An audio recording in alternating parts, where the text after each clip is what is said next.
Hi friends, നാടൻ കപ്പിലേക്ക് ഏവർക്കും സ്വാഗതം. ഇന്ന് ഞാൻ അടിപൊളി കൂട് ചിലവ് കുറഞ്ഞ രീതിയിൽ എങ്ങനെ നിർമ്മിക്കുന്നു എന്നതിനുമായിട്ടുള്ള ഒരു വീഡിയോവുമായിട്ടാണ് ഞാൻ വന്നിരിക്കുന്നത്. ഈ വീഡിയോയിൽ കാണുന്ന കോഴിക്കൂട് നിർമ്മാണം എക്സ്പ്ലെയിൻ ചെയ്യുകയാണ് ഈ വീഡിയോയിലൂടെ ഞാൻ ചെയ്യാൻ പോകുന്നത്.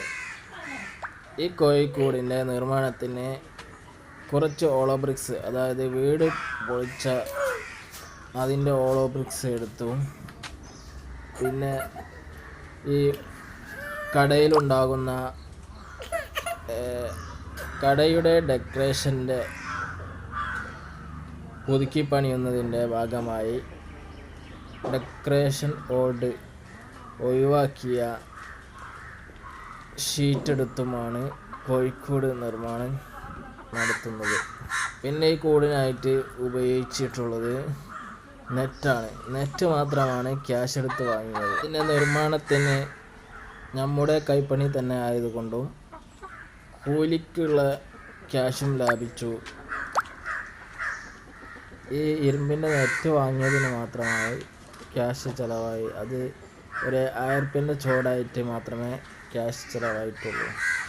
പിന്നെ ഈ നെറ്റ് അടിക്കുന്നതിന് വേണ്ടി ഇരുമ്പിൻ്റെ തണ്ട് അത് ഉപയോഗിച്ചിരിക്കുന്നത് കടയിലുള്ള ബോർഡുകൾ വെക്കുന്ന ഫ്ലെക്സ് ബോർഡിൽ അതിൻ്റെ ഒഴിവാക്കിയ ഇരുമ്പ് തണ്ടാണ് കട്ട് ചെയ്ത് വെൽഡ് ചെയ്ത് വെക്കുകയാണ് ചെയ്തത്. ഇതിൻ്റെ മേൽക്കൂരയും കടകളിൽ നിന്നും ഡിക്കൂർ ഒഴിവാക്കിയ ഷീറ്റിൽ ഒതുക്കി വെച്ചതാണ് മേൽക്കൂരയായി ഉപയോഗിക്കുന്നത്. ഇത് 3 കള്ളി കൂടാണ്. ഈ കൂടിന് ഇത്ര ഐറ്റംസാണ് ഉപയോഗിച്ചത്. എൻ്റെ വീഡിയോ സപ്പോർട്ട് ചെയ്യാൻ ലൈക്ക് ചെയ്യുകയും സബ്സ്ക്രൈബ്